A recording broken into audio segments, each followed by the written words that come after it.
I saw an opportunity and I took it and I sold out of Meta. Now, this is something that in the beginning I was very bullish on this company. Things have changed, so I want to explain it all. Let's start with looking at my portfolio performance. You'll see here it has one less holding, and my technology sector is now just comprised of 3 companies: Microsoft, Amazon, and Cisco. I am now in the green over 2.5%. That's $1,300 in the green, and things are looking pretty good right now. But what I want to do is go back to when Meta was at its lowest and show you a snapshot of my portfolio performance at that time. You will see here I was down over 8%. So already since November, I'm up over 10.5% with my portfolio. That is very impressive. I'm very happy with that performance. In the technology sector, I was too overweight here. You can see I had the 4 companies in the purple with those percentages. They were large allocations. So that's one of the reasons why I got rid of Meta, is just because I felt I was too heavy in the technology sector. But at that time, Meta was down 54.36%, and I think it was closer to the 60% range at a certain point. But this is the snip I was able to get closest to that time frame. So to go from a negative 54% to me selling out at break even, I think that I did a great thing, and I'm going to explain why I feel it's such a great thing. So why did I sell Meta? Well, I was too heavy in the tech sector, like I mentioned, and I think there was an opportunity at hand that I will definitely explain here in a second. But reason number 1 is the metaverse is not playing the role I thought it would, and a lot of companies are reducing or ending their metaverse plans. So I definitely, at this point, thought the metaverse would be a little bit more integrated into society, but I don't really hear of those Quest devices as much as I did when they first came out. And I want to talk a little bit more about those devices and why I don't think those will really propel anything forward. There has to be a big change with them. So yes, I was bullish on the metaverse. I can admit that I got things wrong there. And I do think it still has a future, just not a big one that I was expecting. And it might be a lot longer of a time period before they have any decent market share out there with these plans. The other reason why I sold is Meta depends too heavily on advertisement revenue. When the economy went south, so did their advertisement dollars, so did their stock price. That is something I don't like when they have that much exposure to one source of revenue. It's just too volatile for me, and that was another reason why I sold. Also, this company is in a never-ending popularity contest with all the other social media apps. Of course, there's TikTok. Now, their parent company, ByteDance, a Chinese tech titan, is also promoting an Instagram-like app called Lemon8 on the US App Store. It uses the same addictive algorithm as TikTok, and it had 5 million users at the end of 2022, but ByteDance is gearing up to promote the heck out of this app, Lemon8, globally, now in the months of April and May. So let's see what they can do. But without that app, they have another app called CapCut, and it's a video editing app with over 400 million downloads just last year. So I think the Chinese social media companies are gaining in massive popularity, and that can spell big trouble for Meta. So that was another reason why I sold.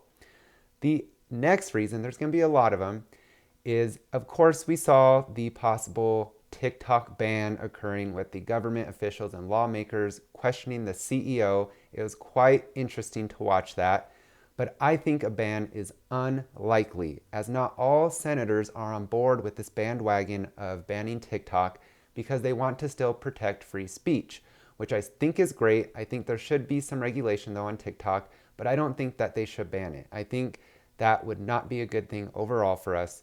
Regardless, the fact that I think TikTok will not be banned means those advertisement dollars are still going to have to be shared between TikTok and Meta. So Meta's not going to get those advertisement dollars like people are expecting if it were to get banned. I just think it's unlikely. So that's another reason. The next thing is I feel that there will always be big tech crackdowns, right? Especially the social media companies like Meta. They are always going to be targets by the government, lawmakers, so on and so forth. They're just always going to be the ones that people want to go in there, change, and regulate. So for me, I don't like that as well. Now, the next thing is, if it's not TikTok that's coming after Meta, There will always be other social media apps that will become popular, and Meta is the #1 target. They have the bullseye on them. Also, there are legacy apps that are already very popular and sharing that advertisement dollars with Meta, such as YouTube, Snapchat, and they are large competitors. So a lot is thrown Meta's way with other social media apps, both established and new. And I think that is just another risk that I don't want to take, because something can be created and take off, or a legacy app can create something new and pull some more users off of Meta's social media platforms onto theirs. The next reason why I sold is Meta is already very saturated with users. They're the biggest social media company in the world, and I see slow future user growth. In fact, Mark Zuckerberg saw the same thing, which is why he pivoted his company, even changed the name of it to Meta to go after that metaverse, which right now is not really playing out well. So that was a big reason why I sold out of Meta. The next reason is Apple controls the operating system that Meta is on, right? Meta is an app on the Apple iPhone, and Apple already dealt them a big blow with the privacy choices that they gave to users to say, yes, I want Meta to follow me, or no, I don't. So most people chose for Meta not to follow them, which means less advertisement dollars, because those advertisers can't target them in a more efficient way. So my question is, what else could Apple do if it really wanted to? It could really hurt Meta, and to me, that's just another risk I don't want to take. Another reason, there's about two more, is I just think it's a stressful stock to own and prone to violent changes in its valuation, in its stock performance, and that's something that you have to make peace with. If you do hold this stock, it's just going to happen. Now, one of the last reasons, before I get into something a little different, I took the opportunity. The opportunity is one of the reasons why I sold, because with this talk of banning TikTok, also 2023, Mark Zuckerberg said, is the year of efficiency, so AKA cutting costs. These are things that investors like to see. If TikTok got banned, that's more advertisement revenue for Meta. Meta's cutting their costs massively, which is going to be better for their financials. So these two things were really the engine behind the stock catapulting upwards. But since it has catapulted so much in such a short time, I think any bad news could send the stock back down. It's that vulnerable. And so I feel like the opportunity was now to take it. And that's one of the last reasons why I sold. There's a lot of reasons why I sold there. So with that said, I still think there's huge potential with Meta if you hold this stock. Meta is a cash cow machine. It has great financials, and I do expect this rebound to continue for the next couple years. This stock traded in the $300 range at some point pretty regularly. So now that it's in the low 200s, and it was even below 100 at one point, it's up that 137% since November of 2022. So in that short time frame, it's really boosted up, and I think it can continue from those November 2022 lows. So yes, the financials are good, which should really support the stock going forward and help with future growth. The other thing that I want to say with Meta that I like is the fact that it's the #1 social media app out there, has the largest market share. That's a huge advantage. That means it brings in the big revenue dollars. It has the massive resources. It has the massive reach. So they have a lot going for them that they can utilize to create new products or services, and that's what they're trying to do. So if they're successful with that, this stock will have some good growth, I feel. So I might miss out on huge future gains, but I'm okay with that. This stock just no longer fit my strategy of long-term quality holds. Its risk is just too high for me long-term. Meta will probably be around the rest of my life, but it's the strength of the company that I feel is in jeopardy. And I'm not confident in its long-term dominance. So I'm not saying this is a bad investment. This could be a very good investment long-term. I just looked at the risk more closely, and as a long-term investment, I decided there are better places to put my money. Plus, I also prefer dividend-paying stocks. This doesn't pay a dividend.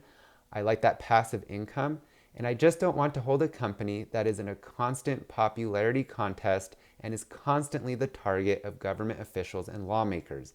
I just think that's going to add a lot of stress on that stock performance. So my bet in the beginning, again, why I invested in Meta, was their pivot to the metaverse, because I saw a company that really didn't have that growth potential that it had in its earlier years. It's kind of flattened out with slow growth going forward. So when they pivoted, I saw an opportunity and I put my money in. Luckily, I was able to recover it. But with the metaverse, they would have controlled their own operating system, which would have been fantastic. But there has been recent pullback, and it looks like more of a fad that is fading. And until I believe the metaverse can be put on a small device, like just something that looks like normal sunglasses, I don't think many people will want to wear that heavier headset. And I will say this from personal experience. I tried the Quest metaverse device, and it was beyond my expectations with the quality of playing games and stuff, but it was very heavy and weighed on your eyes, pulled your face down. It also, after I wore it for about half an hour for the next day, I was kind of dizzy and felt sick to my stomach, almost after, like you get off a dizzy ride. And I think a lot of people will experience things like that. And I just think people prefer to look at screens at this point than wear something like that device. So it needs to be something very thin, sleek, and improved with, kind of maybe that motion sickness. Also, there are some other big potential future players in the metaverse should that opportunity be something these companies want to take on. Apple would be the biggest competitor to Meta. They just have such a huge ecosystem and their customers are so integrated with everything. Adding a device like the Quest or sunglasses that are a metaverse type device would, I think, be an easy adoption of all their users, and that would hit Meta pretty hard. But you also have big players that could get in there like Microsoft, Google, and more. So for me, who was down at one point between 55 and 60% in the stock, I was able to get out at break even. So I took that opportunity and I invested a decent amount in Meta. So I have a decent amount now to deploy. So stay tuned on how I decide to invest that money, as I will share that with you all. This is a very transparent channel. So if you like that, be sure to subscribe. Also, let me know if you think I made a mistake selling Meta now instead of maybe waiting later for some gains, or if you think I made a good decision after a 137% recovery with this stock, and that now is the time before it went back into the red. I'd love to hear your opinions on this. So please, Mr. Market, present me some opportunities soon, as I'm ready to deploy that cash. We'll see what happens. But until next time, I hope you guys have a great day, and we'll talk to you soon.